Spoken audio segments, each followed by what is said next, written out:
आज कोई परिचय नहीं होगा, कोई भूमिका नहीं होगी। आज हम सीधे उस अंधेरे कुएं में उतरेंगे जहां से हमारे लोकतंत्र को निगल जाने की साजिश रची जा रही है। मैं आपको एक वाक्य सुनाने जा रहा हूं, लेकिन यह सिर्फ एक वाक्य नहीं है, यह एक डेथ वारंट है।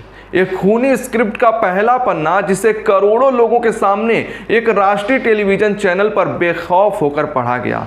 अपनी सांसें थाम लीजिए, क्योंकि यह वाक्य इस देश के भविष्य पर हमेशा के लिए एक दाग छोड़ सकता है। वाक्य था, राहुल गांधी को सीने में गोली मार दी जाएगी। यह आवाज किसी सड़क छाप गुंडे की नहीं है, ये किसी खतरनाक संगठन का ऐलान नहीं है। यह आवाज है सत्ता के गलियारों से निकली हुई, सत्ता के संरक्षण में पली बढ़ी एक मानसिकता की। यह आवाज है भारतीय जनता पार्टी के एक प्रवक्ता की।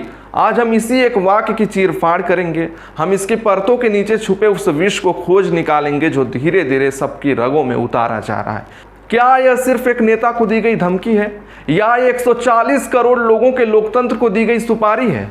चलिए इस खूनी स्क्रिप्ट के पन्ने एक एक कर पलटना शुरू करते हैं।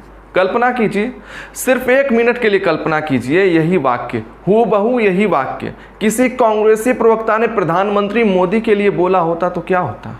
अब तक देश में गृह युद्ध जैसे हालात बन गए होते, न्यूज चैनलों के स्टूडियो अखाड़े बन चुके होते, जहां राष्ट्रवाद के नाम पर हर मर्यादा को तार तार किया जा रहा होता। प्रधानमंत्री की जान को खतरा, कांग्रेस की खूनी साजिश का पर्दाफाश, इन सुर्खियों से आसमान गूंज रहा होता। उस प्रवक्ता को यूएपीए के तहत गिरफ्तार कर लिया गया होता और उसकी 7 पीढ़ियों की जांच हो रही होती। लेकिन क्या हुआ? राहुल गांधी को गोली मारने की धमकी पर एक कर्फ्यू जैसा सन्नाटा छा गया है, एक डरावनी अनकही सहमति वाली खामोशी। वो मीडिया जो एक मामूली बयान पर घंटों बहस करता है, उसने इस खबर को अपनी कब्र में दफना दिया।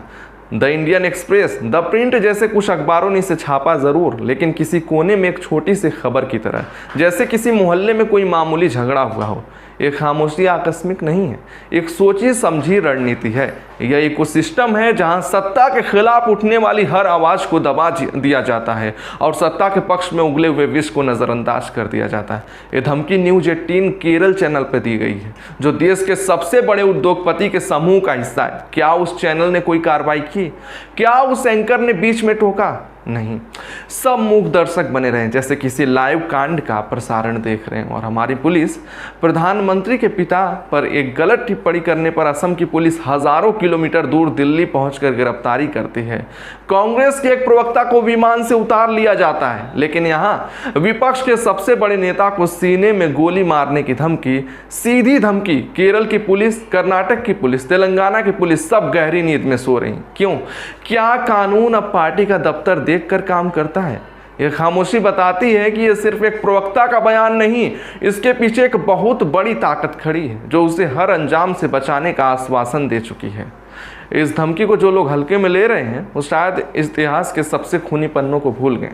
ये धमकी उस परिवार के वारिस को दी गई है जिसने अपनी 2 पीढ़ियां देश के नाम पर कुर्बान कर दी। याद कीजिए, इंदिरा गांधी को ऑपरेशन ब्लू स्टार के बाद इंटेलिजेंस ने उन्हें बार बार चेताया था कि अपनी सुरक्षा से सिख गार्ड्स को हटा दें। उनकी जान को सीधा खतरा था, लेकिन उन्होंने क्या कहा? एक भिंडरा वाले के आतंक का मतलब ये नहीं कि हर सरदार वैसा ही है। ये मेरे बेटे जैसे हैं, मैं इन पर अविश्वास कैसे करूं? जो मेरी किस्मत में लिखा है वो होकर रहेगा। उन्होंने देश के भाईचारे पर भरोसा किया और उस भरोसे की कीमत उन्होंने अपने खून से चुकाई। उनके ही घर में उन्हीं के रक्षकों ने उनके सीने को गोलियों से छलनी कर दिया। याद कीजिए राजीव गांधी को, लिट्टे से उन्हें लगातार धमकियां मिल रही थी। उन्हें साफ इनपुट था कि तमिलनाडु का दौरा उनकी जान के लिए खतरा है, लेकिन वो पीछे नहीं हटे। वो अपने लोगों के बीच गए और फिर कभी वापस नहीं लौटे। ये परिवार धमकियों का मतलब जानता है। ये परिवार जानता है कि नफरत जब शब्दों से आगे बढ़ती है तो गोलियों और बमों में बदल जाती है। और आज उसी परिवार की तीसरी पीढ़ी को वही धमकियां दी जा रही हैं। 2016 में चिट्ठी लिखकर टुकड़ों में उड़ाने की धमकी, 2025 में इंदिरा गांधी जैसा हाल करने की धमकी, और अब कैमरे पर सीने में गोली मारने का खुला ऐलान।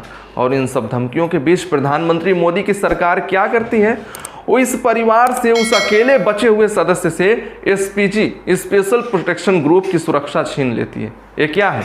क्या यह राजनीतिक बदला है या किसी अनहोनी के लिए रास्ता साफ किया जा रहा है?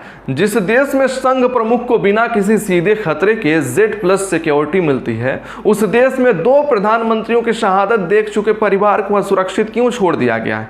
ये सवाल आज हर भारतीय को अपनी अंतरात्मा से पूछना चाहिए।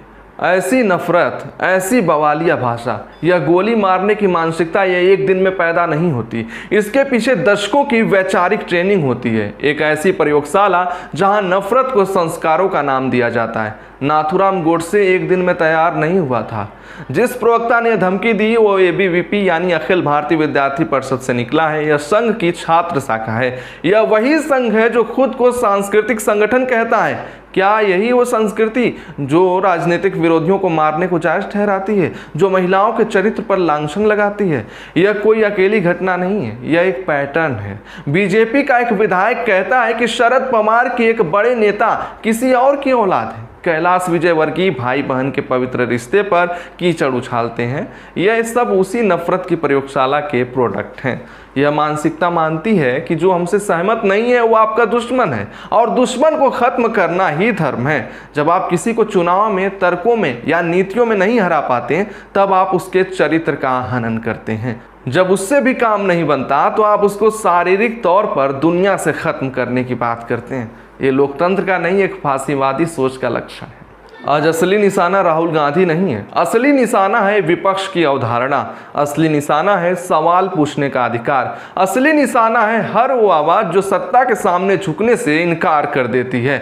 यह गोली मारने की धमकी दरअसल हमारे लोकतंत्र की छाती पर रखी हुई एक बंदूक है। और सबसे ज़्यादा दुख और आश्चर्य मुझे कांग्रेस शासित राज्यों की सरकारों पर होता है। तेलंगाना, कर्नाटक, हिमाचल, आप चुप क्यों हैं? आपके राज्य में FIR क्यों नहीं हुई? क्या आपके लिए वेणुगोपाल जैसे नेता राहुल गांधी से बड़े हो गए हैं कि उनकी आलोचना पर तो केस हो जाता है, लेकिन राहुल गांधी को मारने की धमकी पर आपकी पुलिस सोती रहती है? या आपके अंदर भी बीजेपी के स्लीपर सेल हैं जो बस सही समय का इंतजार कर रहे हैं? आज जब सत्ता खामोश है, मीडिया ने आत्मसमर्पण कर दिया है और कानून गूंगा बहरा हो गया है, तो जिम्मेदारी हर नागरिकों पर आती है। इस धमकी को नजरअंदाज मत कीजिए, इसे और एक राजनीतिक बयान मानकर भूल मत जाइए, क्योंकि जो गोली आज शब्दों में निकली है उसे हकीकत बनने से रोकने की जिम्मेदारी हमारी है।